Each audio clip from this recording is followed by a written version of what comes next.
ভোরের কুয়াশা আর কমতে থাকা তাপমাত্রায় শীত যেন আরও জেঁকে বসেছে। হিমেল হাওয়ায় সকাল সন্ধ্যায় বেড়েছে শীতের তীব্রতা। এমন পরিস্থিতিতেই আবহাওয়া অধিদপ্তর জানালো, কয়েকটি জেলায় মৃদু শৈত্যপ্রবাহ আজও অব্যাহত থাকতে পারে। দিনাজপুর, পঞ্চগড় ও চুয়াডাঙ্গা জেলার উপর দিয়ে বয়ে যাবে মৃদু শৈত্যপ্রবাহ। একই সঙ্গে সারা দেশের তাপমাত্রা কমার আশঙ্কাও রয়েছে। শুক্রবার প্রকাশিত আগামী 5 দিনের আবহাওয়ার পূর্বাভাসে এ তথ্য জানানো হয়। সংস্থাটি বলছে, তুমি আমি মিলে বাংলাদেশ নির্মাণে নাম্বার 1।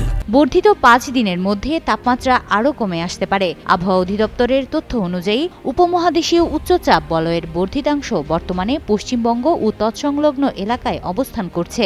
পাশাপাশি মৌসুমের স্বাভাবিক লঘুচাপ দক্ষিণ বঙ্গোপসাগরে অবস্থান করছে, যার একটি বর্ধিতাংশ উত্তর পূর্ব বঙ্গোপসাগর পর্যন্ত বিস্তৃত।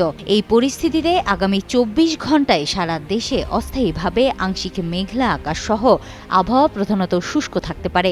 একই সঙ্গে শেষ রাত থেকে সকাল পর্যন্ত দেশের কিছু কিছু এলাকায় হালকা থেকে মাঝারি ধরনের কুয়াশা পড়তে পারে। পরবর্তী 96 ঘণ্টায় তাপমাত্রা প্রায় অপরিবর্তিত থাকতে পারে বলে জানিয়েছে আবহাওয়া অধিদপ্তর। তবে বর্ধিত 5 দিনের পূর্বাভাসে বলা হয়েছে, এই সময়ের মধ্যে দেশের রাত ও দিনের তাপমাত্রা ধীরে ধীরে আরও কমতে পারে, ফলে শীতের অনুভূতি বাড়তে পারে।